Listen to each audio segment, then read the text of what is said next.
네, 반갑습니다. 안녕하세요. 네, 오늘은 8과입니다. 성령과 동행하는 삶 8과. 네. 자, 128쪽입니다. 128쪽. 성령과 동행하는 삶 2 가지고 성령과 동행하는 삶을 위한 가장 핵심적이고 중추적인 요소들이 어떤 것들이 있는지, 이 요소들대로 우리가 살아야 우리가 성령님과 동행하는 삶 혹은 하나님과 동행하는 삶이 가능하겠습니다. 자, 128쪽인데요. 페이지가 좀 다를까요? 김경수 몇 쪽이에요? 128쪽. 네. 맞아요? 맞아요. 네. 128쪽. 눈이 안 보죠. 네네. 네, 맞습니다. 네. 128쪽. 자, 성령과 친밀하게 동행하는 삶을 위해 가장 핵심적이고 중추적인 요소들은 다음과 같습니다. 그래서 핵심적이고도 중요한 요소들인데, 이런 요소들을 구비해야 우리가 실제적으로 하나님과 동행하는 삶, 성령님과 동행하는 삶이 가능하겠습니다. 자, 1. 우리 모든 신앙의 요소에 있어서 가장 핵심적인 요소이기도 하지만 예배 드릴 때도, 기도할 때도, 전도할 때도, 가정생활, 직장생활, 모든 것에 가장 우리 모든 신앙생활의 핵심 첫 번째 그 1순위가 뭐냐? 하나님의 얼굴을 구하는 삶입니다. 하나님의 얼굴을 구하는 삶인데, 성령과 동행하는 삶에 있어서도 마찬가지입니다. 보시겠습니다. 성령과의 개인적이고 실제적인 교제를 갖는 삶, 하나님의 임재, 성령이 하시는 삶 등 성령과 동행하는 삶뿐만이 아니라 우리 신앙의 모든 면에서 가장 필수적이고 가장 핵심적이고 가장 우선적인 요소는 하나님의 얼굴을 구하는 삶입니다. 그동안 쭉 설명했기 때문에 설명을 하지 않겠습니다. 하나님의 얼굴을 구하는 삶이 되어야 이 모든 것이 실제적으로 가능합니다. 앞에서 얘기했던 성령님과의 교제, 하나님의 임재, 성령의 주도하시는 삶 등 이 모든 것들이 하나님의 얼굴을 구하는 삶이 되어야 실제적으로 가능하다는 거죠. 하나님의 얼굴을 구하는 삶을 살지 않으면 그것은 한낱 이론의 구호에 불과하지 실제로는 살 수가 없다라고 하는 것이죠. 자, 129쪽. 하나님 자신을 구하는 삶 혹은 하나님의 얼굴을 구하는 삶에 대해서는 기초적 성경 공부 2권에서 다루고 있고, 우리가 또 금요일마다 또 이 부분을 나누고 있고 또 설교할 때마다 하고 있기 때문에 잘 알고 있겠습니다만은 크게 5가지로 우리가 나눠볼 수가 있겠다. 하나님의 얼굴을 구하는 삶, 다음에 5가지 요소들을 포함합니다. 첫 번째, 하나님을 아는 것이 우리 인생의 유일한 목표와 목적이 되는 삶입니다.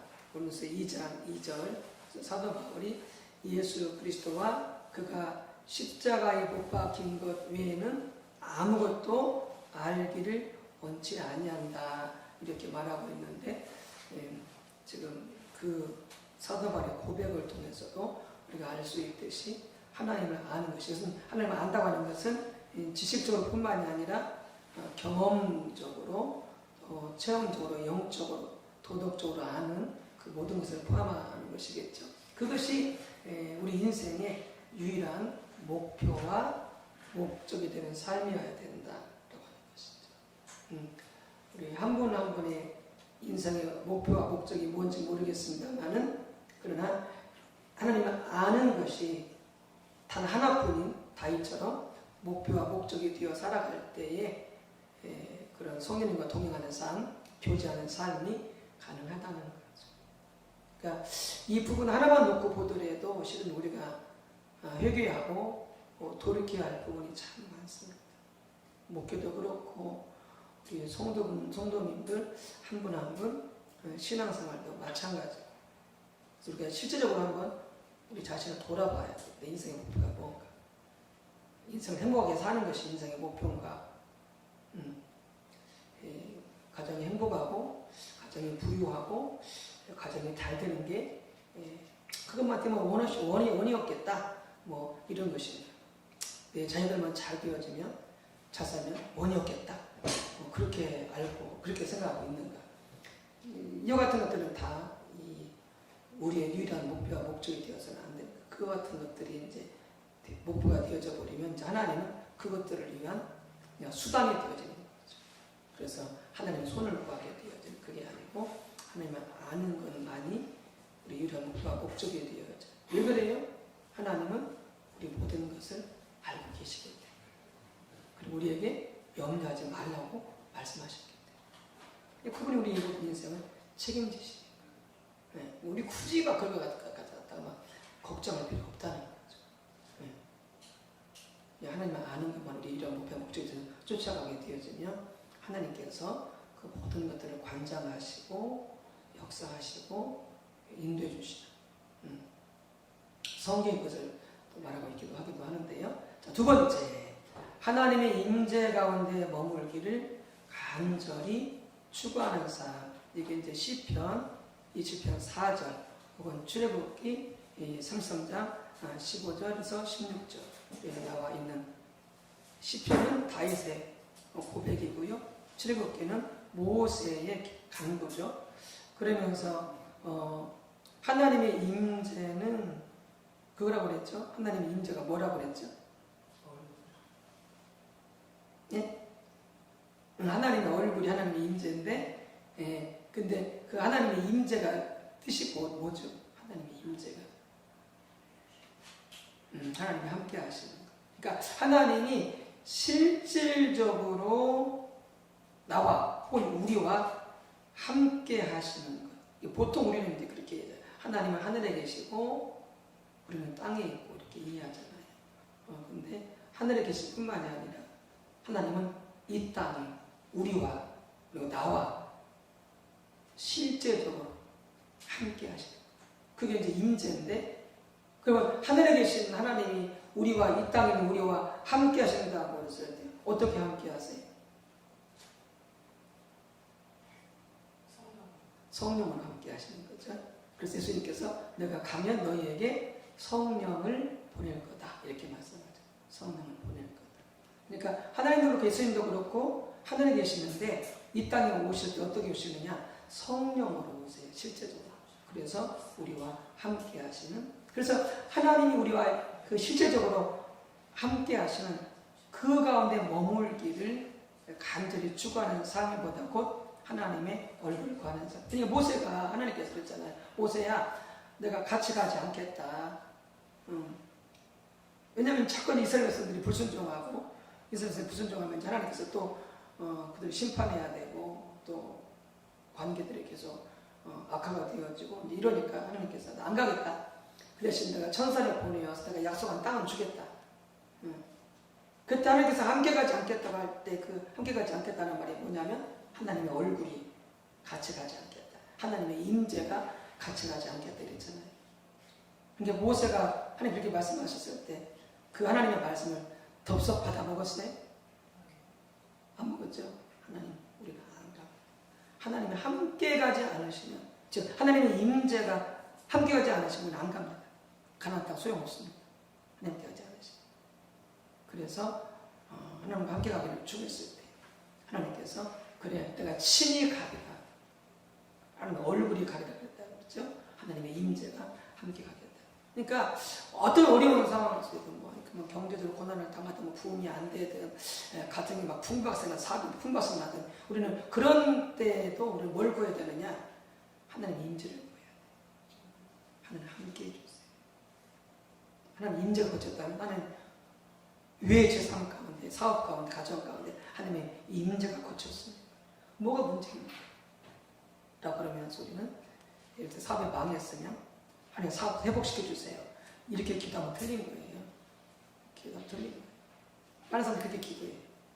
사업이 안 되고 직장이 어려워지면 하나님 사업 회복시켜 주세요. 직장 다시 회복시켜 주세요. 이렇게 바로 그것이 해결을 위해서 기도하거든요. 근데 그것은 하나님의 손을 구하는 기도지 하나님 얼굴을 구하는 기도가 아니에요. 그래서 그렇게 아무리 막 작전 기도하고 금식기도 해봤자 해결 안 돼요. 왜냐하면 그렇게 사업이 안 되고 예를 들어서 직장이 어려졌다라고 한다면 그 이유가 있는 거예요. 문제가 있는 거예요. 뭐가? 예를 들어서 극단적으로 얘기해서 사탄이 공격해서 그럴 수도 있고 욕처럼 욕이 아무 잘못이 없었잖아요. 근데 이제 사탄이 하나님 허락을 받아가지고 욕을 공격했잖아요. 사탄이 잘못하면 욕이 잘못하면 없는데 욥의 믿음을 시험해 보려고. 그러니까 그렇게 사탄이 원인일 수도 있고 그렇지 않은 경우에 왜 그러겠어요? 내가 문제가 있는 거지. 그러면 우리는 그때도 하나님 왜 우리 사업 가운데 하나님의 임재가 거쳤습니까? 하나님 임재와 함께하는 거 잘 되는 거죠. 문제가 없는 거죠. 나는 왜 하나님 임재를 거쳤습니까? 제가 무엇이 문제? 우리 가정에 뭐가 문제가 있습니까? 라고 그 원인을 찾아야 되는 거죠. 그럼 하나님께서 어떻게 보여주시죠? 대표적인 건 누구예요? 다윗이잖아요. 왕이었는데 3년 동안 계속 흉년이 오는 거예요. 이게 다윗이 뭐였어요? 하나님 바로 빛내주셔서 이렇게 기도하지 않았어요. 다윗이 하나님 얼굴을 구했잖아요. 하나님 무엇이 문제? 왜 우리나라 가운데 흉년이 왔습니까? 하나님 얼굴을 구해서 나가서 보니까 어떻게 그래요? 자기 전대 왕인 사울 왕이 기본 도서 죽여버렸잖아요. 죽이면 안 되는. 예. 그래서 하나님께서 그 원인을 알게 해주잖아요. 그래서 기본 족속을 달래죠. 우리가 어떻게 했으면 좋겠느냐? 그러니까 사울의 자손들 중에서 몇 명 우리가 달라 우리가 죽이겠다. 그때 그들 원한을 풀어주죠. 사울의 자손들 중에서 뽑아가지고 데려다 주죠. 그리고 이제 그 문제가 해결되죠. 다시 비가 오고 그다음에 그 땅에 다시 풍년으로 돌아가게 되어지는 거죠. 우리 많은 경우에 많은 성도님들이 무슨 문제가 있으면 바로 그 문제를 해결되려고 기도하는. 어제 지금 우리 교회 다니는 목사님은 아닌데 그때 다니다가 지금 이제 다른 데 다니는 목사님이신데 지금 뭐가 좀 문제가 생겼어요. 건강 쪽에. 그래서 이제 검사 받아보면 이제 최종 결과가 나오게 되어지는데 그래서 그랬어요. 권사님 한번 자신 돌아보시라고. 그래서 하나님 앞에 하나님과 관계 속에서 또 가족, 이웃, 성도와의 관계 속에서 뭐가 꼬여지고 뭐가 깨트려지고 뭐가 잘못된 것은 없는지 기도하면서 한번 살펴보시라고. 그런데 하나님 내가 뭐가 잘못됐습니까? 없으면 다행이지만 있을 수도 있으니까 그래서 기도하는 가운데 한번 자신을 돌아보시라고 이렇게 이제 고민해드렸거든요.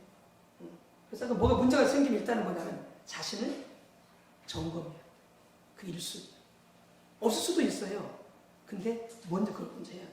하나님 뭐가 잘못됐어? 하나님 왜 그렇습니까?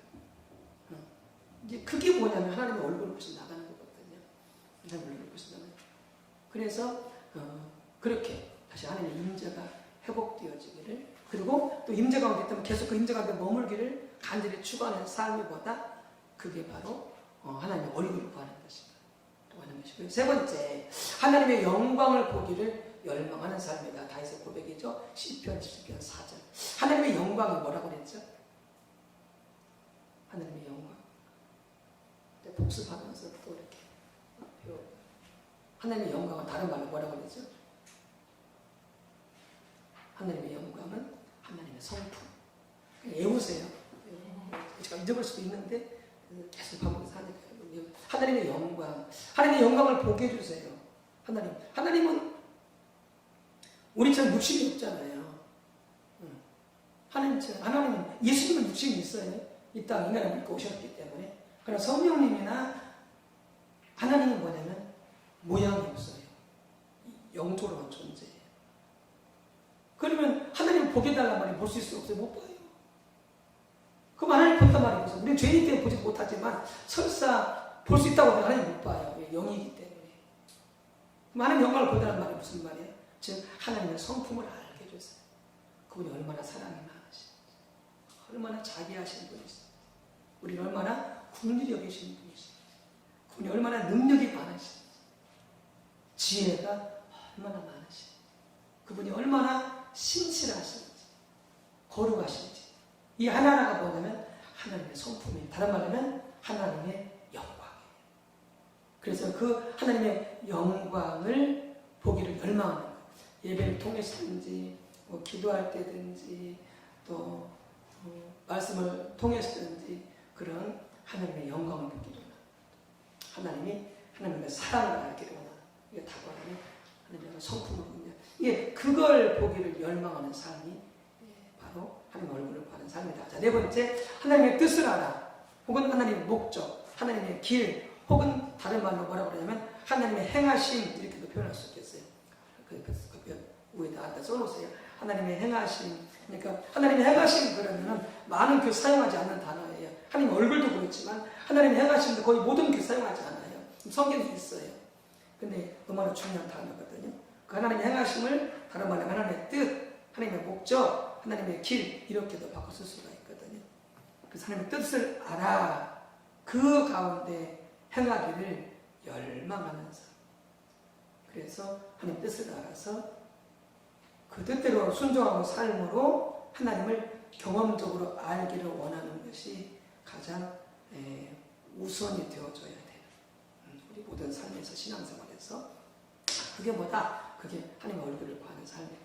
자, 다섯 번째, 하나님께서 예수님의 십자가 부활을 통해서 이루신 승리를 뭐가 있겠어요? 하나님께서 예수님의 십자가 부활을 통해서 이루신 게 뭐가 있어요? 우리의 죄를 속량해 주시고 또 뭐가 있어요? 사탄의 머리를 깨뜨리시고 마귀를 물리치시고 우리에게 영생을 주시고 우리의 질병을 치료하시고 이 등등이 다 뭐예요? 예수님의 십자가 부활을 통해서 이루신 승리죠.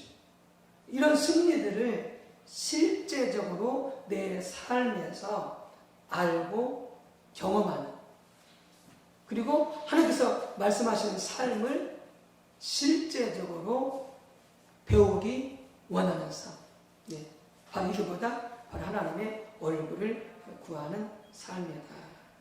그래서 빌립보서 3장 10절에 그 말씀을 제가 찾아서 읽어드릴게요. 빌립보서 3장 그 말씀 같은데 빌립보서 3장 10절. 네. 제가 예상했던 거랑 다르네요.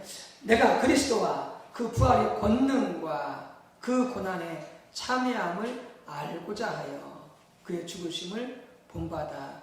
사도 바울은 세 가지를 알기를 원했어요. 첫 번째, 예수 그리스도를 알기를 원했고, 부활의 권능, 부활의 능력을 알기를 원했고, 그리고 예수의 고난에 참여해서 그 고난을 알기를 원해요. 우리는 뭐예요? 우리는 대부분 많은 성도들이 고난을 싫어하잖아요. 고난을 싫어. 하나님 고난 주지 마세요. 하나님 고난 지긋지긋해 우리 이랬잖아요. 근데 그게 올바른 신앙이 아니에요.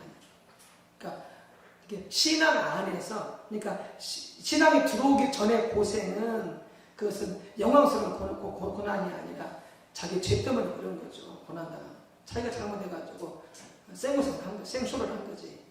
예수 믿기 전에는. 근데 예수 믿고 난 이후에 내가 주의 뜻대로 살고 복음을 전하고 주님 영광에 살다가 당하는 고난은 뭐예요?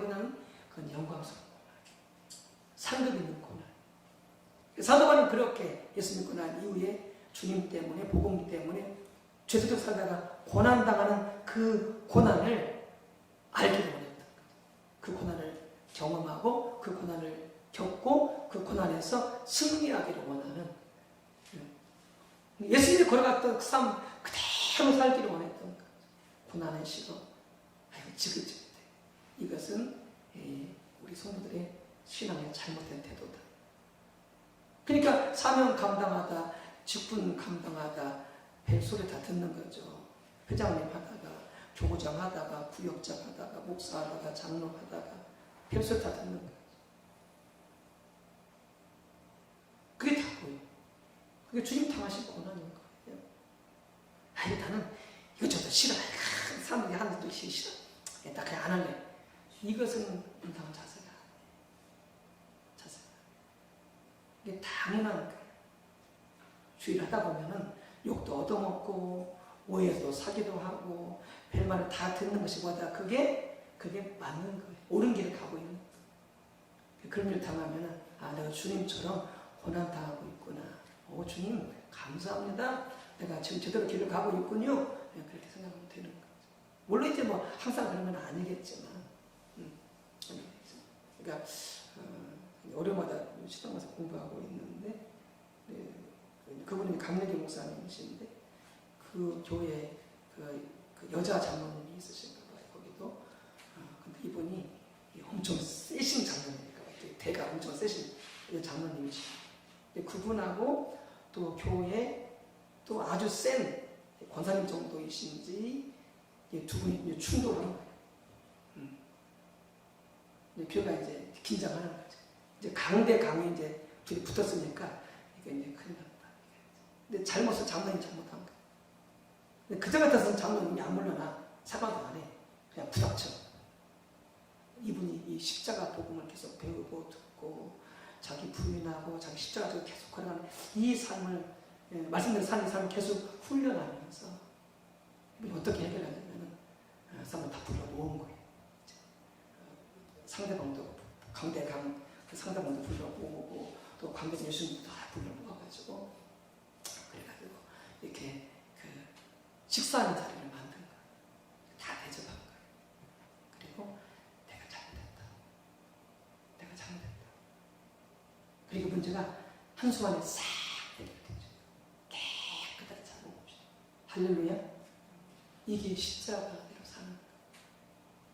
주의 말씀드렸어요. 그저 같아서 막 자존심 막 내서고 자기 분노 혈기 내서가지고 막 싸우고 난리 법석인데, 그러면 어떻게 해요? 서로가 상처 주고 상처받고 교회는 시끄럽게 되어죠. 어렵게 되어죠. 그러면서 그 목사님이 너무 아름답게 해결돼요.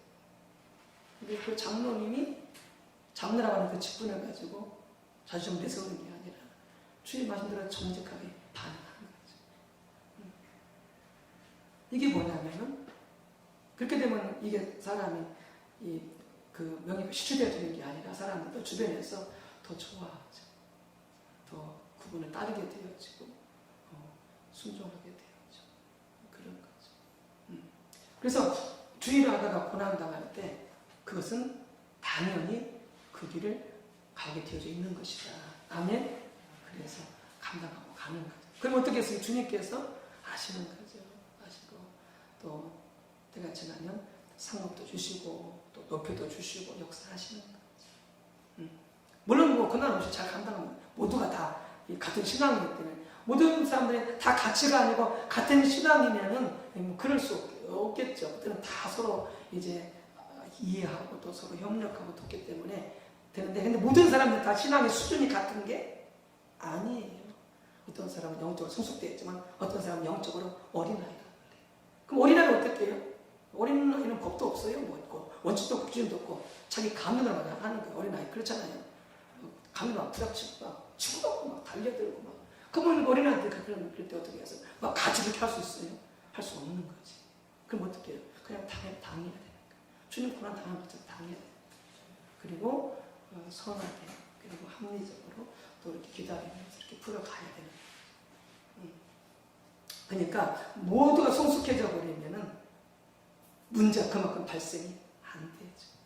근데 모두가 성숙하시는 것이 아니기 때문에 그런 일이 발생하게 되죠. 또 우리는 더 말씀과 진리를 십자가에 죽여진 것을 통해서 우리가 처리해 가야 되는 거죠.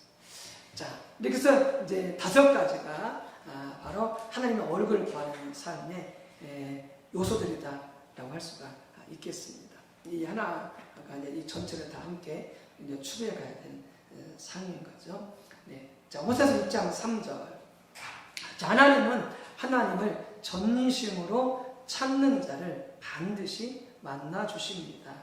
호세아 6장 3절은 그것을 어떻게 표현하고 있습니까? 자, 같이 읽습니다.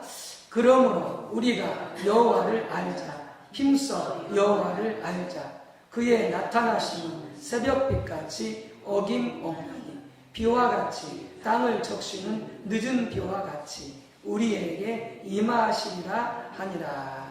자, 하나님은 전심으로 하나님을 찾는 자를 만나주신대요.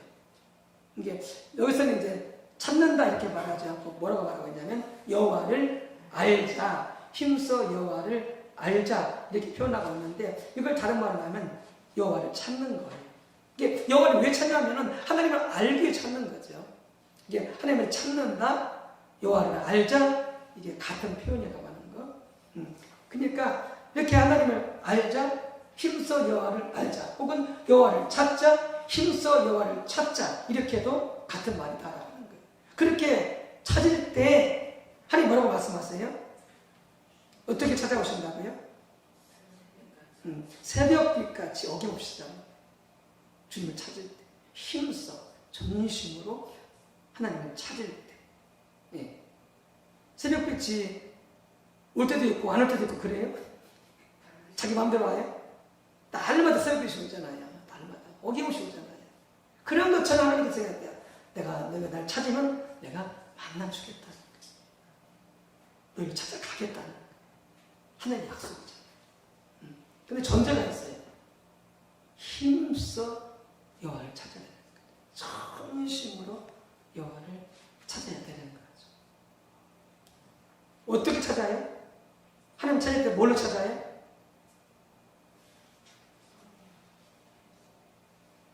하나님을 찾는 수단이 뭐예요? 기도, 찬양. 예, 찬양과 예배는 같은 거니까 찬양과 예배, 기도, 또 말씀 묵상, 말씀. 이 세 가지가 뭐 다른 더 있지만 크게 세 가지가 이렇게 찬양과 경배, 예배, 또 기도, 말씀 묵상, 말씀을 가지고 이 세 가지가 하나님을 찾는 수단이에요. 이 세 가지를 통해서 전심으로 하나님을 알기를 구하고 찾아야 되는 거예요. 그러니까 예배들이 나올 때도 뭐 새벽 예배든 뭐 수요 예배든 뭐 주일 예배든 금요 예배든 뭐 구역 예배든 그러니까 모든 예배를 통해서 우리는 하나님을 더 알기를 원합니다. 하나님 찾아와 주세요. 이런 마음으로 예배를 드려야 되는 거예요. 그래야 그 예배가 하나님 찾아오시고 만나주시겠죠. 네, 그래서 새벽빛같이 어김없이 찾아오신다. 전심을 찾는 자들에게. 자, 그 밑에 보십시오. 성경은 우리가 힘써 하나님 알기를 추구하면 하나님은 반드시 그에게 임하실 때 마치 아침이면 해가 뜨는 것과 같이 반드시 그에게 임하실 것이라고 말합니다. 지금 말씀드렸죠? 자, 그래서 하나님께서 우리에게 임하시면 참으로 귀한 일들이 일어납니다. 그러니까 하나님 찾아오신 분들은 그러니까 이제 더 민감하신 분들은 몸으로 느끼죠. 성령의 기름 부음, 어떤 그 느낌이 있어요. 뭐 이렇게 찌릿찌릿 찾아온다든지 느끼게 되죠. 손끝에 이렇게 찌릿하게 되는 온몸이 그렇다든지, 몸이 뭐 뜨거워진다든지, 혹은 뭐 갑자기 뭐 눈물이 난다든지, 이게 뭐냐면 주님이 임재하시는 현상인 거죠. 이게 그렇게 느낄 수도 있지만 그렇게 느끼지 못한다 할지라도 어떤 열매를 보면은 하나님께서 함께 하시는구나, 임하셨구나, 뭐 교회든 가정이든 개인이든 간에 그것을 알 수가 있게 되어지는 것이죠. 자, 이 하나님의 생명의 역사들이 회복됩니다. 하나님을 찾으면 하나님이 임하시고, 하나님이 임하시면 하나님의 생명의 역사들이 회복됩니다. 하나님의 생명의 역사들이 뭐예요? 하나님의 생명의 역사. 많이 설교했었는데 구원, 치유. 네? 치유. 이제 그것은 이제 생명의 역사들 중에 이제 그 한 가지고, 생명의 역사. 구원. 구원도 이제 그 하나의 그 열매고, 생명의 역사. 그러니까 생명의 역사는 뭐냐면 하나님이 우리 가운데 실질적으로 임하시면 하나님만이 하실 수 있는 일들이 나타나는 거예요. 아니 그게 지금 생명의 역사라니까요. 그게 그러니까 말씀할게. 지금 하나님이 임하시면 사람이 흉내낼 수 없는 하나님만이 하실 수 있는 일들이 실제적으로 나타나는 것. 그게 생명의 역사라고요. 하나님의 생명의 역사. 그러니까 누구도 흉내낼 수가 없는 거예요. 하나님만 할 수 있는 것들이. 예. 하나님 실제 우리와 함께 하시는 역사. 이게 하나님이 실제 우리와 함께 하셔서 그분이 역사하시는 뭐 치료 나타나기도 하고, 그 다음에 구원 나타나기도 하고, 그 다음에 기도 응답이 이루어지기도 하고, 귀신 떠나가기도 하고, 이런 것들은 하나님의 생명의 역사들의 한 부분인 거지. 열매들인 거지. 근데 하나님이 실제로 우리와 함께 하시는 이런 역사들이 나타나게 되죠. 그러니까 신나는 거죠. 재미있는 거죠. 신앙생활이. 그러니까 신앙생활이 재미없다, 지루하다, 이런 분들은 이미 지금 신앙이 뭐예요? 지금 신앙이 병들어 있는 거예요. 반대로 무서워하는 거. 네? 무서워하는 거. 무서워하는 거? 무서워하는 것도 일단은 문제가 있는 거죠. 두려워.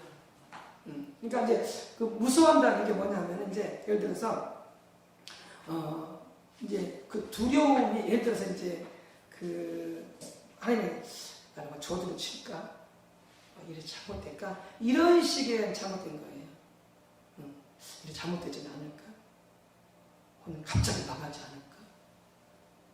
갑자기 무슨 일이 큰 터지지 않을까? 이런 것들은 절대 하나님 주시는 게 아니에요. 그건 마귀가 귀신이 주는 거예요. 그건 지금 내가 지금 상태가 올바르지 않은 거예요.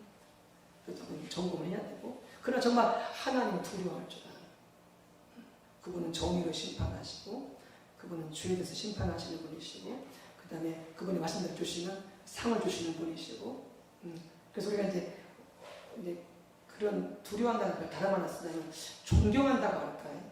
그러니까 우리가 어렸을 때, 지금은 이제 안 그렇지만, 우리 어렸을 때 선생님들은 엄청 존경했거든요. 맞아요. 존경하면서도 무서워하고, 존경하면서도 함부로 하지 못한 선생님들.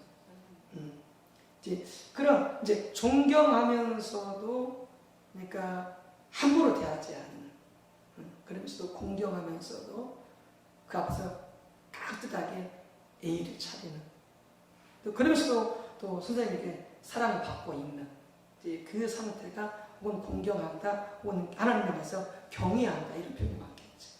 그러니까 그 상태는 올바른 거지만, 뭐 무서워한다든지, 이렇게 막 진짜 막 뭐가 잘못될까 뭐 두려운, 이것은 절대 하나님께로부터 온 것이 아니라고 하는 거. 그렇게 성경의 어느 표현의 그 부분이 있잖아요. 하나님 주신 것은 두려움이 아니라 평안이다라고 하는 부분이 이제 그런 부분을 두고 하는 말씀인 거죠. 그런 부분을 두고 하는 말씀인 거죠. 그래서 이제 이렇게 생명의 역사들이 회복되어지는 게 하나님의 중심을 찾으면 임하시고 하나님의 생명의 역사들이 회복되어진다.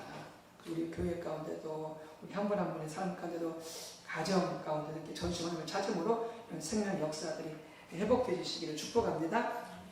우리가 마음과 힘을 다하여 하나님을 찾으면 하나님께서 우리를 만나주시고 하나님께서 우리에게 임하시면 하나님의 생명이 회복됩니다. 그래서 역대하 15장 15절 보세요. 온 유다가 이 맹세를 기뻐한지라. 이 맹세하는 건 뭐냐면 전심을 하며 찾는 것에 대한 맹세이거든요. 그러면서 이렇게 맹세를 기뻐하면서 무리가 마음을 다하여 맹세하고 뜻을 다하여 여호와를 찾았으므로 여호와 알기를 구해서 여호와께서도 그들을 만나주시잖아요. 지금 새벽빛같이 어김없이 임하시잖아요. 찾으니까 만나주시고 그들 사방에 뭘 주셨다고요? 평안을 주셨어요. 샬롬을 주셨어요. 그러니까 지금 이 유다라고 하는 나라는요, 자체 국력만 가지고는요, 맨날 침입당하고요, 빼앗기고요, 종으로 끌려가야 되고요, 나라가 평안할 수가 없어요. 국력이 약하니까, 군사력이 약하니까. 근데 전심으로 찾았더니 하나님께서 그 나라와 함께 하시니까요. 어떤 강대국도요. 이 유다를 못 쳐들어요. 못 쳐들어요. 그 나라 가운데 뭐가 있어요? 전쟁이 없고 뭐예요? 평안한 거예요. 이게 하나님을 찾았더니 하나님의 생명의 역사들이 회복된 거죠. 그게 뭐예요? 그게 평안인 거죠. 평안. 그러니까 가정이 평안해야 돼. 하나님 함께 하시고. 가정이 막 시끄럽고 가정이 막뭐 근심이 많고 가정이 무한히 많고 가정이 막 여러 가지 막 그러면 그 점검해야 돼. 가정이 지금 뭐가 문제예요? 가정이 하나님께 오시면 우리가 하나님 찾지 않고 있는 거지. 근데 하나님을 찾을 때 하나님 함께 하시는 것이 교회든 뭐 가정이든 사업장이든 뭐 직장이든 어떤 이런 하나님께서 함께 하심으로 평안을 주시는 샬롬을 주시는 이런 열매들이 이제 생명의 역사들이 한 부분인 거죠. 그런 역사들이 나타나게 되어지는 것이죠. 이제 하나님의 길은 밑에 좀 보게 되었지만 그런 말이 있어요. 하나님의 우중, 하나님의 길, 하나님의 목적, 하나님의 의도, 뭐 하나님의 뜻, 이게 다 포함되는 말인데 이걸 또 세분화하게 되는 이런 거예요. 이게 하나님의 길이 그렇게 표현될 수도 있겠지만 또 다르게 표현하게 되자면 하나님의 뜻과 하나님의 방법 이렇게도 할 수가 있어요. 하나님의 방법, 하나님의 뜻 혹은 하나님의 방법 이렇게 우리가 볼 수가 있는데 거기 이 곳 제가 설명을 드릴게요. 하나님의 얼굴을 구하는 삶의 한 부분은 하나님의 길을 알아 그 가운데 행함으로 하나님을 더욱 알고 하나님께서 기뻐하시는 자리에 머물기를 추구하는 것입니다. 모세에 의해서 우리는 이 점을 잘 볼 수 있습니다. 내가 참으로 주의 목전에 은총을 입어 싸우면 원하건대 주의 길을 내게 보이사 내게 주를 알리시고 나로 주의 목전에 은총을 입게 하시며 이 족속을 주의 백성으로 여기소서. 이 기도가 그거였잖아요. 하나님께서 내가 너희와 함께하지 않겠다. 내가 천사를 보내어서 그 땅을 차지하게 하겠다. 그랬을 때 모세가 우리도 가지 않겠습니다. 라고 하면서 모세가 구했던 게 이 기도였거든요. 주의 길을 내게 보이사 내게 주를 알리시고 이렇게 했거든요. 그때 여기서 주의 길이 뭐냐면은 그 밑에 나와 있는 것처럼 하나님의 우중을 보여주세요. 혹은 하나님의 길을 보여주세요. 하나님의 우중이라고 하는 것은 하나님의 마음, 하나님의 속마음이 뭔지 알게 해주세요. 하나님의 우중, 하나님의 길, 혹은 하나님의 목적을 하나님의 뜻이 뭔지를 알게 해주세요. 그다음에 하나님의 의도, 하나님께서는 뭘 의도하시는지, 어떤 뜻이 있으신지, 어떻게 하기를 원하시는지 그 의도를 알게 해주세요.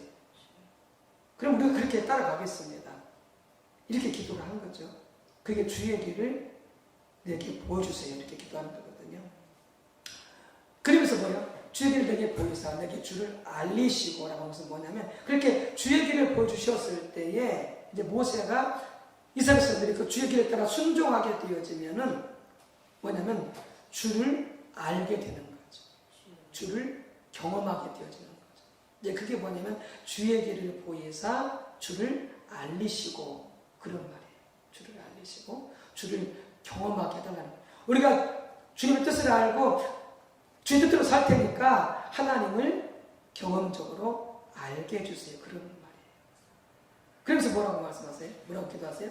뭐라고 기도해 보세요? 나로 주의 목전에 은총을 입게 하시며 이게 뭐냐면 내가 그래서 계속 하나님 기뻐하시는 자리 가운데 있게 해주세요. 그런 뜻이에요. 그러니까 우리가 주의 뜻대로 살 때에 우리가 하나님이 기뻐하시는 자리 가운데 계속 머물러 있는 거예요. 그래서 나는 계속 하나님이 기뻐하시는 그 자리 가운데 있기를 원합니다. 그 기도예요. 이게 뭐냐면 나로 주의 목전에 은총을 입게 하시. 거기다 써놓으세요. 나로 주의 목전에 은총을 입게 하시라고 하는 그 말이 내가 하나님 기뻐하시는 그 자리 가운데 있게 해주세요. 그러다 이렇게 써놓으세요. 그러면 이제 이 모세의 기도가 또 이해가 잘 되죠. 모세가 어떻게 기도했는지. 그래서 이 족속을, 이 백성을 떠나지 마시고 버리지 마시고 이 백성을, 이 족속 계속해서 주의 백성으로 삼아주세요. 여겨주세요. 이렇게 모세가 기도한 하나님 이 기도에 감동을 받은 거죠. 그래서 하나님께서 뭐라고 말씀하셨어요? 내가 친히 가리라. 내가 너희와 함께 가리라. 나의 얼굴이 함께 가리라. 하나님 어떤 기도를 좋아하시냐면요. 하나님의 얼굴을 구하는 기도를 좋아하세요. 하나님 얼굴을 구하는 예배, 하나님 얼굴을 구하는 예배. 예를 들어서 우리 양성자 권사님한테 수영자매가 와서 엄마 이거 해주세요. 엄마 저거 해서 볼 때마다 엄마 해달라고 말 그래. 그러면 수영자매가 이쁘겠어요? 미웠겠어요? 부담스럽죠? 부담스럽죠. 근데 와서 수영자매가 엄마 뭐가 필요해?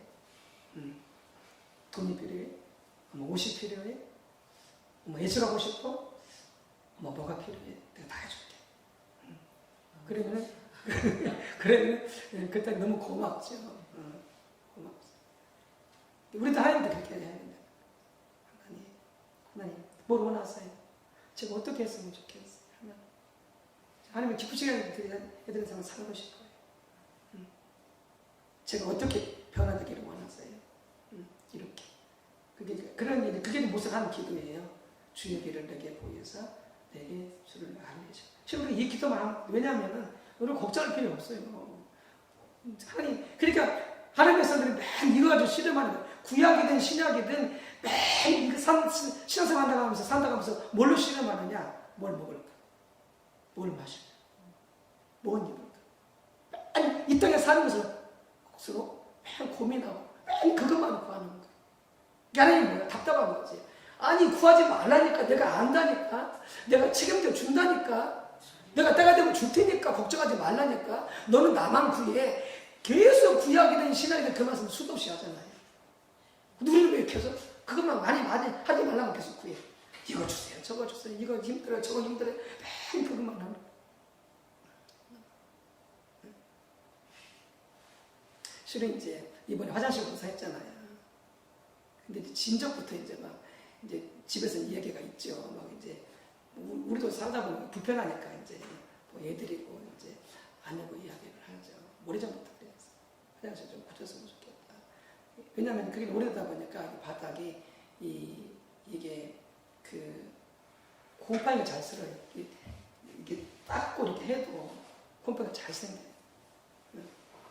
그러니까 이제 그렇게 하고 또 오래되다 보니까 이게 원래 세면대도 없었어요. 세면대 거울도 없었어요. 근데 이 선생님이 와서 보니까 세면대도 없고 거울도 없다 보니까 이제 이 선생님이 공사하면서 이제 뭐 중고 같은 거 있잖아요. 그거 가지고 와서 세면대 설치해 주시고. 원래 이제 이 물도 하수도 원래 이제 바다로 들어가 나와야 하잖아요. 그게 안 됐으면 그냥 호수 줄로 연결해가지고 이제 그 하수로 연결해서 그렇게 써서 또 쓰면 그거 잘라가지고 또 그것도 붙여서 쓰고 그렇게 하고. 거기다가 또 이제 이 거울도 이제 주워가지고 이렇게 붙여가지고 이 거울도 이제 깨끗하지가 않죠. 뭐 그러지 뭐 그러니까 뭐 모든 게 돼. 뭐 그런 천정도 없고 뭐 벽도 뭐 그렇고. 뭐 그래서 이제 이게 도대체는 이야기해도요 이게 장로들한테 바로 이야기 못해요. 그냥 듣고만 이제 좀 기다리자. 계속 이제 누르고 그냥 계속 기다리고 왔던 거예요. 그런 차에 이제 하영이 아버지가 이제 그런 공사를 하니까 자기 집 거 하면서 우리 것도 전리병 바꿔주겠다는 거예요. 그렇게 한 지가 지금 또 1년인가 2년인가 또 지났어. 이제 그러다가 이제 그랬고 난 뒤에 이제 장로님께 이야기를 했죠. 이거 고쳐주셔야 되겠다고. 너 가서 뭐 또 되냐? 내는 어쩌지 마. 또 말이 또 있죠. 결국은 하기로 했어. 근데 하영이 아버지가 하기로 했는데 또 하영이 아버지가 또 안 하고 바쁜 지가 이번도 또 해놓고 뭐다 해주고 또 하니까 하겠대. 근데 또 안 와. 그래가지고 또 이제 그런 차에 이제 보면은 이렇게 이제 어떤 분이 헌신하셔서 이제 깨끗하게 됐죠. 깨끗하게 됐는데 예. 하나님 필요를 아세요. 당장은 안 줘. 당장은 안 해줘. 근데 기다려야 돼. 기다리면 하나님께서 때가 되어지면은 그때 주세요. 그러니까 뭐냐면은 그래서 뭐 어떤 자세가 필요하냐면 그래서 자족하는 생활이 필요해요. 지금 좀 내가 좀 부족해도 만족하고 그래서 많다고 사치하지 않고 검소하게 생활하면서 선교하고 또 구제하고 그러니까 실제로 정말 하나님을 신실하게 섬기는 사람들 기업가들 있잖아요. 절대 사치하지 않습니다. 오히려 정말 검소해요. 자기한테는 정말 검소해요. 그리고 선교하는데 구제하는데는요 팍팍 써요. 그 하나님 사람을 보게 되잖아요. 이렇게 보게 되잖아요. 그런 뭐 그렇다고 해서 뭐 그렇게 뭐 검소한 사람 그런 말은 아니지만 어쨌든지 그래서 자족하는 생활이 필요해요. 현재 그래서 하나님께서 이게 우리를 인도해 가시면서 우리를 다루시는 것 중에 하나가 뭐냐면 하나님이 주어진 것으로 살라는 거예요. 하나님 주신 것으로 살라는 거예요. 이게 100을 주셨으면 100 가지고 살라는 거예요. 그게 이스라엘 백성들의 삶이었잖아요. 광야에서 딱 뭐예요? 만나만 줘. 딱 물만 줘. 딱 뭐만 줘? 배추에게만 줘. 그리고 그거 어떻게? 그거 가지고 감사하면서 만족하면서 살라는 거예요. 그 단계가 지나면 어떻게 돼요? 그 다음에 가나안 땅에 들어가요. 젖과 꿀이 흐르는 어마어마하게 풍부한 땅을 하나님께서 들이셔요. 근데 그거까지 들어가기 전까지 뭘 해야 돼요? 현재 주어진 내 삶이 어떻게 해요? 감사하고 자족하고 불평하지 말고 만족하면서 살아야 돼요. 이걸 시험하세요. 이걸 시험하세요. 그래서 주어진 것에 감사해요. 만족해요. 아멘? 이것뿐이 안 줬어요. 왜 당신 이것만 갖다 줘? 계속 연단이 길어지는 거지. 계속 뭐 끝나지 않는 연단이 끝나지 않는 거야. 있으면 있는 대로 없으면 없는 대로 감사하고 자족과 만족하며 살게 되어지면 그 과정을 통과하게 하면서 뭘 시험하시냐면 내가 너의 공급자다는 걸 하나님 알게 하시는 거야. 내가 너를 책임지고 있다. 내가 너의 아빠다. 그걸 시험하시고 그걸 훈련하시는 것보다 그게 광야 기간이에요. 광야 기간. 그래서 그 과정을 잘 통과하시기 바랍니다. 뭐 저도 지금 그 과정을 통과하는 과정 중에 있긴 하지만 어쨌든 우리 모두가 다 그 과정을 잘 통과하셨으면 좋겠어요. 그래서 이렇게 하나님께서 모세가 구한 게 뭐였냐면 그래서 하나님 뭘 원하세요? 제가 어떻게 했으면 좋겠어요? 교회든 가정이든 그러니까 자녀들 여러분들 다 내려놓으세요. 우리 자녀들 이렇게 했으면 좋겠다 저렇게 했으면 좋겠다 다 내려놓으세요. 하나님 다 계획이 있어요. 자녀들을 향하여서 어떻게 인도하시고 어떻게 훈련하시고 어떻게 쓰길 원하시는 그 계획이 하나님 다 있어. 근데 자꾸 우리가 개입해가지고 이렇게 해라 저렇게 해라 이 직장 가라 저 직장 가라 이렇게 해라 저렇게 해라 계속 감사돼 버리면 우리가 하나님 되어지기 때문에 하나님이 손볼 시간이 없어요. 그리고 부모와 자식한테 계속 갈등이 있는 거예요. 그때 내 마음에 안 들어도 그냥 예를 들어서 정말 잘못된 게 있을 것 같아 그런 경우에 충고해야 되겠죠. 그러나 그게 아니면은 이렇게 하나님께 올려드리고 이렇게 기도해주고 축복해주고 하나님 원하신 길로 갈 수 있도록 이렇게 세워질 수 있도록 영혼 주님께 맡기고 그렇게 하게 되면요 자녀는 충돌도 안 돼요. 하나님 신뢰가 맡겨가니까 또 하나님께서 때가 되면 이렇게 옳은 길 이렇게 인도해 주시고 이끌어 주시고 그러니까 서로가 좋은 거죠. 자꾸 충돌하면 어떻게 서로가 불편해. 나도 자식 보기 불편하고 자식도 나 보기 불편하고 자꾸 피하려고 그랬어. 그래서 하나님의 주권에 우대 올려드리고 하나님 어떻게 했으면 좋겠어요. 하나님 인도해 주셔서 이렇게 하면서 이제 가게 되어지면 하나님께서 좋아하시죠. 자, 그 다음 보게 되어지면은 자, 그의 행위를 모세에게 그의 행사를 이스라엘 자손에게 알리셨도다. 자, 그의 행위라고 하는 것은 뭐냐면은 이게 그의 행위, 그의 행사는 같은 말 같지만 다르고요. 그래서 그의 행위는 뭐냐면은 모세가 기도했던 그 길이요, 길. 그의 길, 하나님의 길을 모세에게. 그 다음에 그의 행사, 하나님의 행사를 이스라엘 자손에게 알리셨도다. 그러니까 모세가 뭘 구했어요? 하나님의 길을 구했잖아요. 그러니까 어떻게 하나님께서 그 길을 알려주신 거예요. 이스라엘 사람들은 빵 달라, 뭐 물 달라, 고기 달라 이렇게 하나님 행사만 구했던 거죠. 하나님 손만 구했던 거죠. 그러니까 그걸 주긴 주셔. 구하니까. 근데 어떻게 해요? 그 영혼은 파래져가 그 영혼은 죽어가는 거죠. 예, 죽어가는 거죠. 예, 그래서 모세와 같이 우리는 하나님의 길, 하나님의 우중, 하나님의 의도, 하나님의 뜻, 하나님의 마음 이런 것들을 그런 것 하나님께서 우리에게 그래서 구하니까 하나님께서 보여주신다라고 하는 것이죠. 자, 세 번째 하나님께서 하나님의 비전을 보이십니다. 주님과 동행하는 삶에서 매우 중요한 한 가지 요소는 하나님의 비전입니다. 혹은 하나님의 꿈, 뭐 이렇게도 표현하기도 하죠. 하나님의 꿈, 혹은 하나님의 비전. 리더들은 더욱 그렇습니다. 우리 모두가 다 리더예요. 기독교인들은 다 모두가 리더예요. 물론 또 교회 안에 가정에 리더가 있긴 하지만 그래도 원칙적인 의미에서 모두가 다 예수 믿는 사람 다 리더가 돼야 돼요. 또 리더여야 하고 리더들은 더욱 그렇습니다. 리더들은 하나님의 비전을 보아야 된다는 거죠.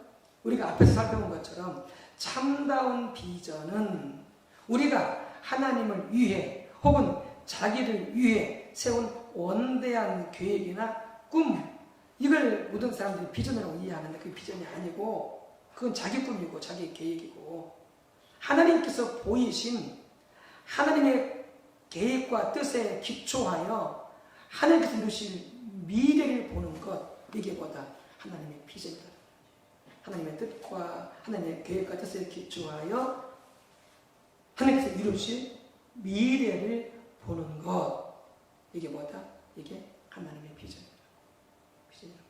근데 많은 경우에 목회자들이나 그리스도인들이 어떻게 자기가 계획해서 하나님을 위해서 혹은 자기를 위해서 어떤 계획을 세워 뜻을 세워 그것이 뭐라고? 그것이 하나님의 비전이에요. 그건 하나님의 비전이 아니에요.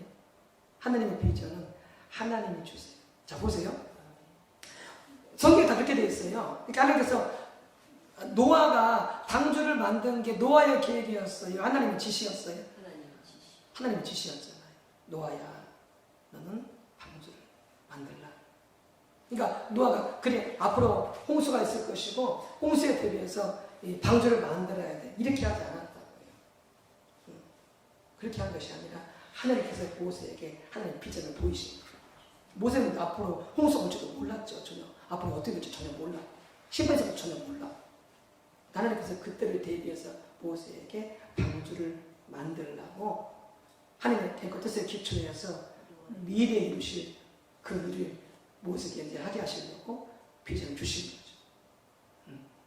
그게 하나님의 비전이에요. 하나님께서 아브라함아 내 고향과 친척과 아버지 집을 떠나라. 그러면 내가 너한테 복을 줄 것이고 열방 만민을 축복하는 복의 구덩이 되게 주겠다 이렇게 말씀했잖아요. 그때 아브라함이 자기가 어떤 생각을 해가지고 계획을 잡아가지고 고향을 떠났어요? 아니에요. 하나님께서 아브라함에게 그렇게 말씀하셨어요. 하나님의 계획을, 하나님의 비전을 말씀하셨어요. 그래서 아브라함이 어떻게 해서 그 말씀에 순종해서 그 비전을 받고 순종해서 가가지고 어떻게 했어요?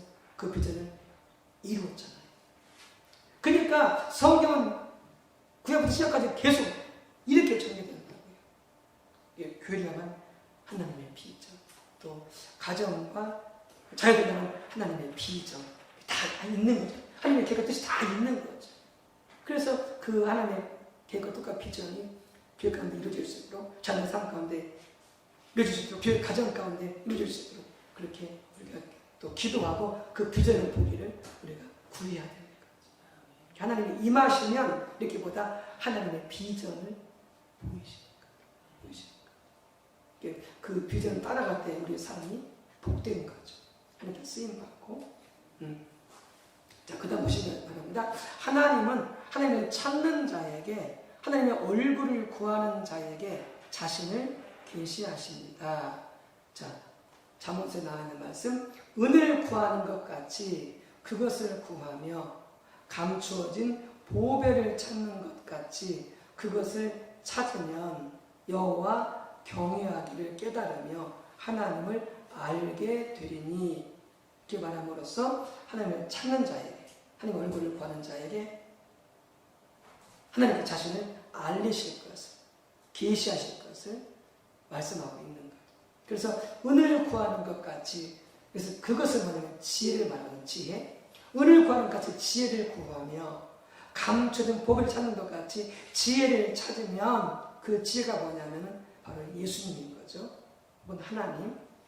이게 그렇게 은혜를 찾는 것처럼 감추어진 법을 찾는 것처럼 지혜를 혹은 예수님을 혹은 하나님을 찾으면 여호와 경외하기를 깨달으며 하나님을 알게 될 것이다. 하나님이 알려주시니까, 계시하시니까. 그래서 하나님을 찾는 자들에게 하나님은 자신을 계시하신다. 그리고 하나님은 그분과의 친밀한 교제 가운데 있는 자에게 자신의 뜻을 알리십니다. 여호와의 친밀하심이 그를 경외하는 자들에게 있으니 혹은 하나님 그를 사랑하는 자들에게 있으면 같은 표현이 되겠어요? 그를 하나님을 사랑하는 자들에게 경외하는 자들에게 있으니 뭐가? 여호와의 친밀하심이. 그러면서 어떻게 한다고요? 하나님의 언약을 그들에게 보여주시겠다. 이렇게 했습니다. 보여주시겠다. 근데 이 여호와의 그 친밀하심이라고 하는 이 단어가 주석에 보니까 히브리어로 소드, 친밀함이 친하다 했잖아요. 난 너가 친해. 우리 하나님과 친해. 그 친밀하다는 단어가 히브리어로 소드인데 그 뜻이 뭐냐면은 비밀 회담이라고. 비밀 회담. 그 비밀 회담은 아무한테나 비밀 회담하는 게 아니잖아요. 아주 가까운 막역한 그런 사이들 사이에서 비밀 회담이 이루어지는 거죠. 여기서는 여호와께서 그를 경외하는 자, 혹은 하나님을 사랑하는 자들, 혹은 하나님을 찾는 자들에게 아무런 비밀도 없이 그의 뜻을 보이신다는 의미로 사용되어졌다. 따라서 이 말은 비밀스러운 교제, 여호와의 그 친밀함이 또한 밀접한 관계를 뜻한다. 이렇게 말씀하고 있는 거죠. 그래서 하나님께서는 자신을 찾는 자들에게 하나님을 알리시고 그 다음에 그의 비밀을, 그의 언약을 하나님께서 알게 해주신다. 그래서 하나님의 비전을 하나님께서 보이신다. 찾을 때에 자, 네 번째, 삶 속에서 하나님의 주도권이 회복됩니다. 하나님의 주도권이 회복됩니다. 그러니까 하나님의 주도권을 가지셔야 되잖아요. 우리가 주도권을 가지면 안 되잖아요. 그분이 왕이시고 그분이 주인이시고 그분이 주님이신데 그분이 주도권을 갖고 계셔야 되겠죠. 그래서 하나님의 전심으로 구할 때, 얼굴을 구할 때 우리 삶 가운데서 뭐냐면 하나님의 주도권이 회복이 되어지는 거죠. 자, 우리가 하나님의 얼굴을 집중적으로 구할 때 하나님의 주도권이 우리 삶 속에 회복됩니다. 우리는 앞에서 마틴 로이드 존스 목사가 그 당시 성도들의 삶이 그리스도의 통제를 받고 있지 않은 것에 대해 말한 부분을 언급한 적이 있습니다. 그래서 통제를 많은 성도들이 받고 있지 않다는 거죠. 즉 그분의 그 주도권에 순종하지 않고 있다 그런 말이겠죠. 자기 마음대로 한다 그런 뜻이겠죠. 그런데 그도 성도들이 하나님 자신을, 즉 하나님의 얼굴을 구하지 않는 것에 대해서 이야기하며 다음과 같이 말했습니다. 우리는 은혜와 주 예수 그리스도를 아는 지식에서 자라나야 합니다. 표대를 향하여 과거는 잊어버리고 앞에 있는 것을 잡으려고 뛰어가야 합니다. 내가 그리스도와 그 부활의 권능과 그 권능의 찬양을 알고자 하여 그의 죽으심을 본받아 어떻게 해서든지 죽은 자 가운데서 부활에 이르려 하노니 그것은 무서운 일입니다. 그러나 우리에게 있어서 문제거리는 우리의 삶이 그리스도에게 집중되어 있지 않다는 것입니다. 우리의 삶이 그리스도에게 통제를 받고 있지 않습니다. 아니에요. 우리는 그를 위해서 일하고 있어요. 그런 다음에 우리는 그를 떠나버리고 계속 우리 자신의 작은 일들에만 몰두하고 있습니다. 이게 뭐겠어요? 나 주일날 가서 예배 드렸잖아요. 나 주일날 가서 봉사하고 섬겼잖아요. 또 강한데 교회 와서 봉사하고 섬겼잖아요. 다 주님 위해서 하는 거죠. 그렇게 말하는 거죠. 그리고 나머지 모든 사람은 어떻게 해요? 자기 마음대로 사는 거예요. 자기 일에만 관심하고 그걸 지금 말씀하고 그래서 모든 사람이 그리스도의 통제를 받고 있어야 되는데 그렇지 않다는 거죠. 그리고 우리가 행하고 있는 일을 기초로 하여 하나님께서 복을 주시기를 간구하는 거죠. 그러나 우리가 주님 자신을 추구하는 데는 어떠합니까? 하나님, 주 예수 그리스도, 성령의 임재가 우리 삶 속에 나타나는 것, 그것이 참된 기독교입니다. 부흥시에 언제나 하나님께 사용되었던 사람들이 바로 그것을 추구했습니다. 그래서 교회에서도 보여 주님을 구하고, 가정에서도 보여 주님을 구하고, 직장에서도 주님을 구하고, 알바하면서도 주님을 구하고, 모든 삶 속에 뭐가 된다? 주님의 통제를 받고 주님을 구해야 된다는 거예요. 예. 그래 어떻게 하면 삶 속에 하나님의 주도권이 회복이 되어져요. 근데 오늘 아침에도 이렇게 이제 저희 집하고 이렇게 교회 앞에 이제 담배꽁초가 몇 개 떨어져 있어가지고 이제 이렇게 쓸었거든요. 이렇게 이제 쓸어가지고 이제 저기 이렇게 쓰레기통에 버리고 이게 갔는데 아니 내가 쓰는데 금방 담배꽁초도 버려져 있는 거예요. 가만히 보니까 그 아저씨가 앞에 보니까 마주쳤던 그 아저씨가 버리고 갔어. 근데 금방 쓰는 생각 알잖아요. 금방 쓰는데 또 버리고 담배 거기다 우리 그 주방 나간 밖에 분 있잖아요. 거기다 톡 던져고 간 거예요. 그건 또 교회 땅인데 엄밀히 말하면 뭐 교회 땅 아니라도 교회도 마찬가지죠. 이게 얼마나 얄미워요 그냥. 아니 금방 쓰는데 금방 버려놓고 하는 거예요. 미움은 안 되죠. 미움은 돼야 안 돼요? 안 되잖아요 또. 미움은 죄짓는 거니까. 속에서 막 미움하고 하나님 저 영혼 축복합니다. 저 하나님 사랑합니다. 그렇게 모든 삶에서 하나님의 주도권이 회복이 되어져야 되는 거예요. 이게 내 감정도 내 생각도 내 마음대로 쓰면 안 되는 거예요. 내 감정도 뭐예요? 주님의 통제를 받아야 되는 거예요. 내 생각도 주님의 통제를 받아야 되는 거예요. 어디 있든지 간에. 그래서 삶의 주도권이 다 회복되어져요. 어디에서든지. 가정에서도, 교회에서도, 직장에서도, 길을 가다가도, 어디서든지 이 삶의 주도권이 회복이 되어야 돼요. 어떨 때? 주님을 전심으로 찾을 때 그게 회복이 됩니다. 주님을 전심으로 찾으면 어떻게 해요? 주님이 인식이 되어져요. 주님이 생각나. 내 맘대로 못하는 거지. 못하는 거지. 주님 생각나니까. 근데 그냥 생각 어떻게 했어? 그냥 생각이 안 나. 주님 생각이 안 나. 그러니까 어떻게 해요? 내 맘대로 막 풀풀이하고, 내 맘대로 막 욕했었고, 내 맘대로 막 감정 쏟아냈었고, 막 그런 거예요. 주님 인식이 안 되니까. 주님 생각이 안 나니까. 왜 안 되겠어요? 주님을 전심으로 안 찾으니까 안 되는 거지. 그게 안 돼. 최근에 사무실 열쇠를 이렇게 이제 주일날 당회를 하고 사무실 당에서 제가 놓고 이제 내려왔어요. 근데 그걸 기억을 못한 거예요. 그래가지고 차를 찾아보고 모든 옷을 찾아보고 가방을 다 뒤져보고 열쇠가 안 나오는 거예요.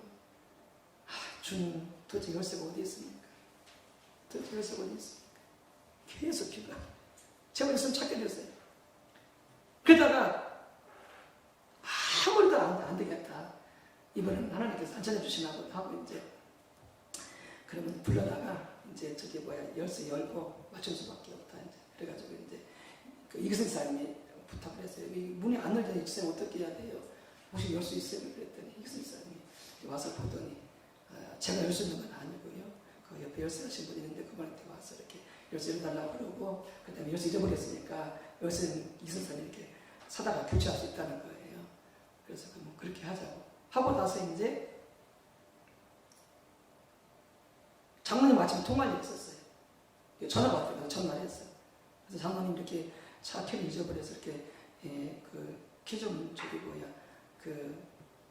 수리를 좀 해야 되겠다고 그랬더니 장모님 열쇠를 가지고 있다는 거예요. 그래가지고 열쇠 2개짜리야. 그럼 그 차는 그때 열쇠 당에다 넣고 먼저 깜빡 잊었다고 그랬더니 그래가지고 이제 아침에 와서 어제 따고 이제 문 열어놓고 아까 열쇠 갖다 주셨거든요. 그러면서 내가 끝까지 믿음을 가지고 있어야 되는데 내가 믿음 갖고 있지 못했구나. 근데 하나님께서는 이렇게 응답해 주셔서 장로님 전화가 안 왔으면 어떻겠어요? 결국은 이제 열쇠를 맞춰야 되고 그다음에 돈도 들어갔겠죠. 그러면서 이렇게 하나님께서 이렇게 응답하시고 역사하셨던 게 나는 끝까지 믿음을 갖지 못했었지만 너무나 감사하더라고요. 감사하더라고요. 그래서 그런 뭐 작은 문제 하나라도 어떤 일이 있더라도 기도하는 거죠. 하나님 도와주세요. 하나님 베풀어 주세요. 하나님 역사해 주세요. 그리고 어떻게 해요? 기도를 보는 거예요. 보고. 그래서 삶의 모든 부서들이 한다는 게 하나님의 주도권이 회복될 수 있도록, 주도권이 회복될 수 있도록. 근데 이렇게 전심으로 하나님 찾을 때에 그게 가능하다라고 하는 것이죠. 그 다음 보겠습니다. 우리가 하나님의 얼굴을 점적으로 구할 때 두 가지 면에서 하나님의 주도권이 우리 삶 속에 회복됩니다. 하나는 하나님을 아는 것이 우리의 삶의 유일한 목표와 목적이 될 때에야 비로소 하나님의 다루심이 우리 삶에서 효력을 발휘하게 되어집니다. 그러니까 전유심으로 하나님을 찾기 시작하면 하나님께서 뭘 하셨느냐? 우리를 다루시기 시작하세요. 우리 믿으시기 시작하세요. 여러 가지로 어려움도 있고 고난도 있고 또 사람과의 관계 속에 막 부닥치고 이런 일을 통해서 하나님은 어떤 우리를 빚으시고 우리를 깨뜨려 가신다는 거죠. 이렇게 하나님을 구할 때 주도권이 회복되어질 때 그리고 그때 어떻게 한다 우리가 하나님 앞에서 빚어지고 우리가 깨뜨릴 수가 있게 되는 거예요. 하나님 주도권 자꾸 이끌어 가시니까. 근데 이게 안 되면 어떻게 되냐면은 이제 모든 것을 다 보여요. 다 남 탓이지. 나는 잘하는데 남이 잘못해서 모든 politics 이렇게 이해를 하게 되기 때문에 그냥 싸우고 다투고 불평하고 충돌하고 화내고 이렇게 갈 수밖에 없는 거죠. 그런데 하나님의 주도권이 회복이 되어지면은 이제 나를 돌아보게 되어지는 거죠. 나를 죽이고 나를 회개하고 나를 더 십자가에 못 박고 이렇게 되면서 우리는 어떻게 되냐 다뤄지게 되어지고 그래서 하나님께 더 가까이 나가게 되어지고 그리고 하나님의 목적에 또 우리가 기쁨으로 동참하게 되어지는 그렇게 그런 단계로 우리가 하나님께서 다루시고 빚으시는데 그렇게 빚어감을 당할 수가 있다는 거죠. 하나님을 위해서. 자, 그런데 우리가 하나님의 얼굴을 구하지 않으면 하나님께서 아무리 우리를 다루셔도 이스라엘 백성들처럼 다루려고 해도 우리가 그것을 전혀 하나님의 관점에서 보지 못할 뿐만이 아니라 설령 본다 할지라도 자기의 유익에 따라서 선별적으로 그것을 적당히 취하거나 다른 하나는 31조 우리가 하나님의 얼굴을 집중적으로 구할 때에 하나님께서 우리에게 임하셔서 우리의 삶을 주도하시며 우리를 인도해 가기 시작하십니다. 하나님께서 우리를 다루신다. 하나님께 더 가까이 가도록 하나님께 순종할 수 있도록 하나님께 다루시고 믿으시고 또 하나는 뭐다? 하나님께서 우리의 삶을 주도하시고 인도해 가기 시작하신다. 개인도 가정도 교회도. 그래서 우리가 정말 전심으로 하나님을 찾고 하나님의 얼굴을 공예배를 통해서든지 개인적인 예배를 통해서든지 찾고 계속 구해가야 된다 하는 것이죠. 우리가 하나님을 구하면 하나님께서 반드시 우리에게 임하시겠다고 말씀하셨기 때문에 우리는 하나님께서 우리에게 임하실 때까지 하나님을 찾아야 합니다. 아멘. 네. 그 다음에 여기 이제 유정 목사님이 이 책의 저자이신 목사님이 이제 이 하나님을 찾는 것에 대한 이 경험을 이렇게 쭉 써놓으시는데요. 네. 제가 한번 이렇게 읽을게요. 네. 저의 경우에도 하나님과의 관계에 있어서 근본적인 전환점이 1991년 9월경에 있었는데 그것은 하나님의 얼굴을 구하는 삶으로의 전환이었습니다. 당시 저는 제가 개척한 첫 번째 교회를 섬기고 있었습니다. 나름대로 열심히 했지만 교회는 잘 세워지지 않았습니다. 그러던 중 장흥 구역이 겨우 2개 있었는데 그중 한 구역 전체가 교회에 불만을 품고 교회를 떠나려고 했습니다. 저는 교회에서 금식하면서 하나님께 기도하고 있었습니다. 둘째 날인가 셋째 날인지 잘 기억이 나지 않지만 하나님께서 제 마음속에 또렷이 말씀하시는 것 같았습니다. 네가 날 사랑하지 않는구나. 즉 다른 말로 하면 네가 전심으로 나를 찾지 않고 있구나. 그런 말과 같은 말이겠어요. 그러면서 하나님은 내가 하나님을 위해 교회를 세우기 위해 나름대로 열심히 노력하고 또 하나님을 대변해서 하나님의 말씀을 전하기 위해서 나름대로 수고했을지 모르지만 하나님은 살아계신 인격체인데 정작 그분 자신을 알고 사랑하는 일에는 완전히 소홀히 하는 것을 나에게 선명하게 보이셨습니다. 그것이 선명하게 보여지자 두 가지 일이 저에게 일어났습니다. 하나는 나의 중심에서부터 회개가 나왔습니다. 오 하나님, 제가 잘못했습니다. 제가 하나님을 사랑하지 못했습니다. 그러니까 전심을 좀 찾지 못했다는 거죠. 단 하나는 교회를 성장시키는 모든 노력이 순식간에 내려졌습니다. 내가 하나님을 더 알지 못하면서 사랑하지도 않으면서 교회만 성장시키려고 하는 거기 모든 목회자의 밑바탕이 뭐가 있냐면 목회자의 야망, 목회 성공 이런 것들이 밑바탕에 있어요. 그래서 교회를 성장시키려는 그 밑바탕에는 올바른 관점이 서 있지 않아요. 그때부터 저는 집중적으로 하나님을 찾기 시작했습니다. 하나님을 더 알게 해달라고 기도하면서 어떻게 하나님을 더 깊이 알 수 있을 것인지 성경을 연구하고 고전들을 읽고 앞서가는 믿음의 선배들의 테이프를 듣고 책들을 읽으면서 집중적으로 하나님과 하나님의 길을 더욱 알기를 추구하기 시작했습니다. 그런 지 6개월쯤 지난 후였습니다. 교회 차를 운전하고 가면서 뉴스를 듣기 위해 기독교 방송 라디오를 켰는데 마침 5분 설교 시간이었습니다. 설교자가 또 여호와를 기뻐하라. 그가 내 마음의 소원을 내게 이루어 주시리라. 시편 34절을 본문을 읽었습니다. 여호와를 기뻐하라는 말은 하나님 그분 자신을 인하여 하나님 한 분만을 인하여 기뻐하라는 말입니다. 그 성경 말씀을 듣는 순간 성령께서 내가 이렇게 하나님을 구하면 하나님께서 내가 섬기는 이 교회를 이상적으로 세워주시겠지라고 생각하고 있는 제 모습을 선명하게 비추셨습니다. 다시 말해서 제가 하나님을 찾는다고 하면서 하나님의 얼굴을 구하는 것마저도 사역을 위한 수단이 되어 있는 제 모습을 선명하게 비추셨습니다. 저는 정말 죄송했습니다. 운전하는 중임에도 하나님을 아는 것만이 나의 삶의 유일한 목표와 목적이 되게 해달라고 절박하게 기도했습니다. 그렇게 집중적으로 하나님의 얼굴을 구했더니 위에서 언급한 축복들이 저희의 삶 속에 실제적으로 주어지기 시작했습니다. 그리고 앞서 인도하시는 하나님께 믿음으로 순종하면서 따라갔더니 오늘에 이르게 되었습니다. 지금 내 교회가 어마어마하게 커졌거든요. 많이 커졌죠.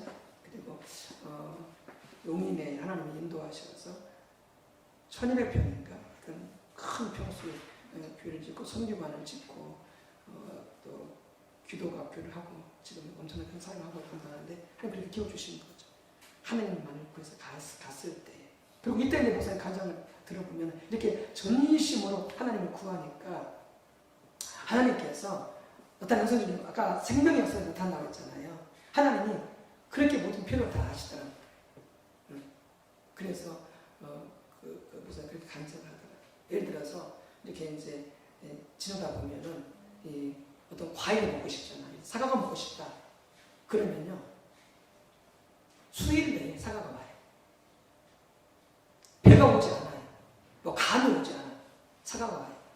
또 이따가 또 돼지고기가 먹고 싶잖아요. 개척교회니까 뭐 사먹을 수 없어요. 개척교회니까. 교회 운영하려고 목사님 사례비까지도 뭐 이렇게 받았다니까 이게 안 되는 거죠.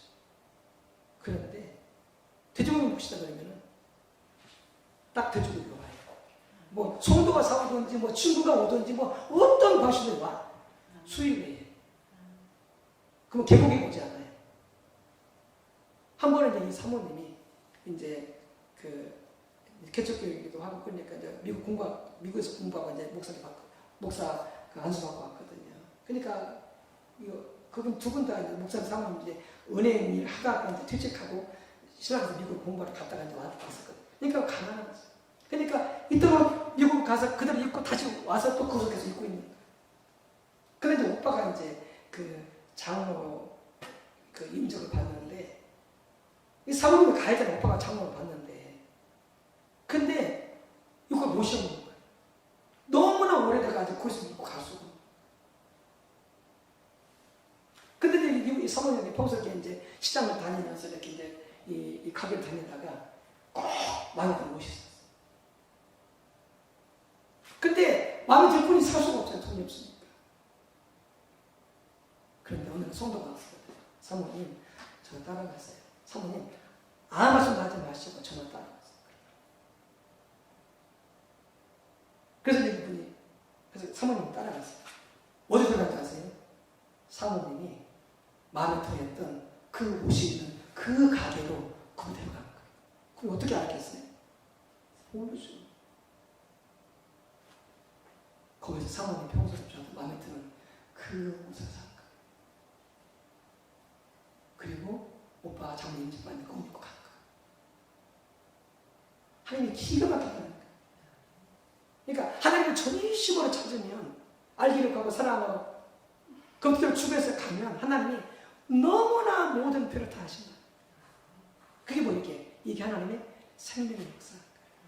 여호와 이레 하나님, 공급자 하나님. 그래서 이분이 그때부터 어떻게 해요? 오직 하나님 알기를 구하고 하나님을 사랑하고 하나님 뜻을 깨닫고 순종의 가기를 그걸 최고의 목표로 삼고 계속 달려있고 그랬더니 교회는 교회, 가정이면 가정. 이제 그분의 자녀들이 셋이는데 세 아들 다 학원 공부를 안 시켰대요. 이거 개척이 어려우니까. 근데 다 서울대 나왔어. 서울대 나오고 또 아들은 또 미국 유학 갔다 와서 미국의 메이저에다 취직하기도 했었고요. 뭐 그분들이 뭘 얘들 과외를 시킬 수 있겠어요? 뭐 공부를 시킬 수 있겠어요? 그들을 돌볼 수 있었겠어요? 전혀 못. 사역도 바쁜데. 근데 하나님께서 정확하게 그 모든 것을 채우실 분을 맞춰주는 거죠. 뭘 구했더니 오로지 하나님을 구하고 사랑을 구하고 그 뜻을 깨달아서 순종하는 구하여 달려갔더니 교회는 교회, 가정이면 가정, 사역상 이 모든 것을 다 이루어지고 이게 뭐다? 이게 신앙이라는 거예요. 이게 신앙. 교회 이렇게 세워져야 되고 우리 한 분의 한 분의 삶이 이렇게 세워져야 된다. 하나님 원하시는 거예요. 아멘.